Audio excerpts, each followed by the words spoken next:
Today we prove theorem 8.6 कि the diagonals of parallelogram bisect each other, कि कोई parallelogram है तो उसके डायगोनल बाइसेक्ट करते हैं ईच अदर, यही प्रूव करना है। इट मीन्स कि ए बी सी डी एक पैरेललोग्राम है और यहाँ पर ए सी ए डायगोनल हुआ और ए दूसरा डायगोनल हुआ बी डी या ओ पॉइंट पर इंटरसेक्ट करते हैं।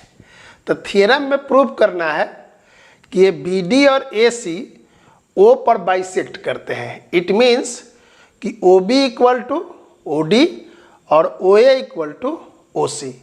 तो जो गिवन है उसको सबसे पहले लिखते हैं, लिखेंगे कि here A B C D is a parallelogram in which diagonals AC and BD intersect at O। Proof क्या करना है? तो to prove AC and BD bisect each other।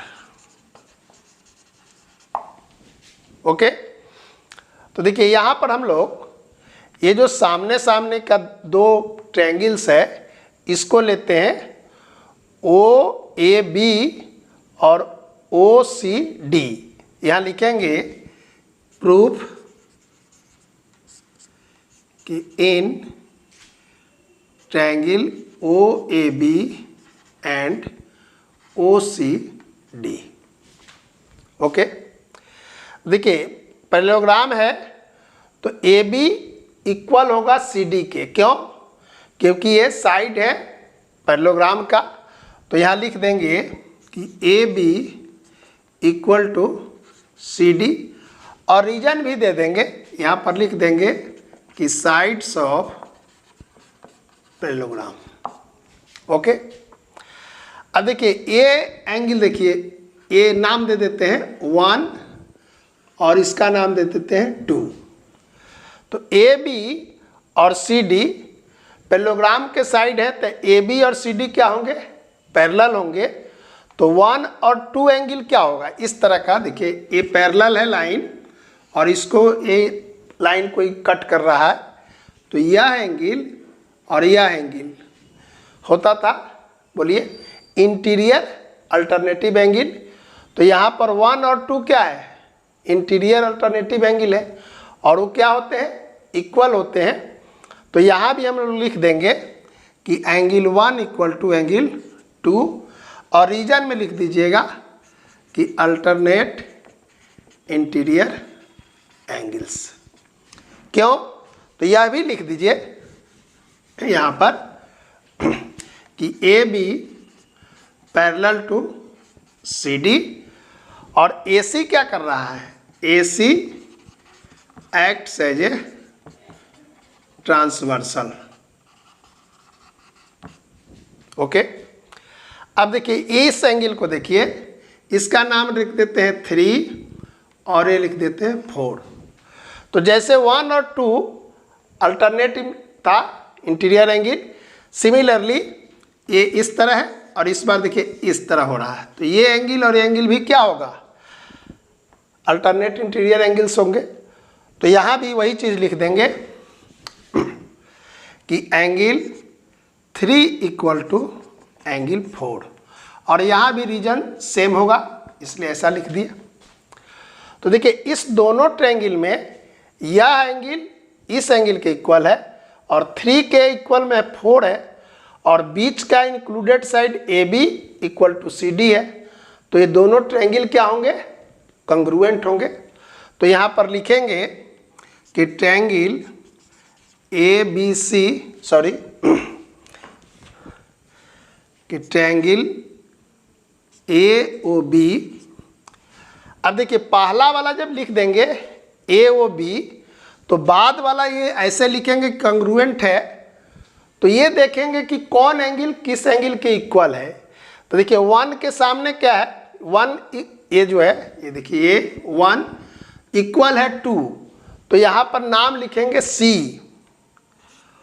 और 3 के इक्वल कौन है 4, तो B के जगह यहाँ पर B है तो यहाँ लिखेंगे D, तो COD। ये कंग्रुएंट हो गया। रीजन दे देंगे by ASA property of congruence of triangles. Okay, तो जब दोनों ट्रायंगल कंग्रुएंट होंगे तो इनके करस्पॉन्डिंग पार्ट क्या होंगे, इक्वल होंगे। तो देखिए करस्पॉन्डिंग पार्ट 1 2 के इक्वल है, तो 1 के सामने कौन सा साइड है, OB, देखिए OB, और 2 के सामने क्या है, OD। सिमिलरली यहाँ पर 3 के सामने क्या है, AO, और 4 के सामने क्या है, OC, तो OC equal to OA। It means OA equal to OC हुआ और OB इक्वल टू OD हुआ, तो that is AC and BD bisect each other, और यही प्रूव करना था, लिख देंगे हेंस प्रूव्ड। आई बात समझ में? क्या किए, ये दोनों ट्रायंगल कौन सा AOB और COD को हम लोग कंग्रुएंट प्रूव किए, तो उसका करस्पॉन्डिंग पार्ट क्या होंगे, इक्वल होंगे। तो करस्पॉन्डिंग पार्ट हम देखते हैं कि जो एंगल लेंगे उसके सामने का साइड, तो 1 के सामने का साइड क्या है, OB, और 2 के सामने का क्या है, OD। तो देखिए यह O से B और O से D इक्वल है, यहाँ O से C और O से A इक्वल है। इट मीन्स यह इसके इक्वल हो गया और यह इसके इक्वल हो गया। इसका अर्थ क्या हुआ कि AC डायगोनल जो है BD को बाइसेक्ट करता है, और यही यहाँ पर प्रूव करना था। तो ये था थ्योरम 8.6। नेक्स्ट डे बताएंगे theorem 8.7। Thank you, good bye.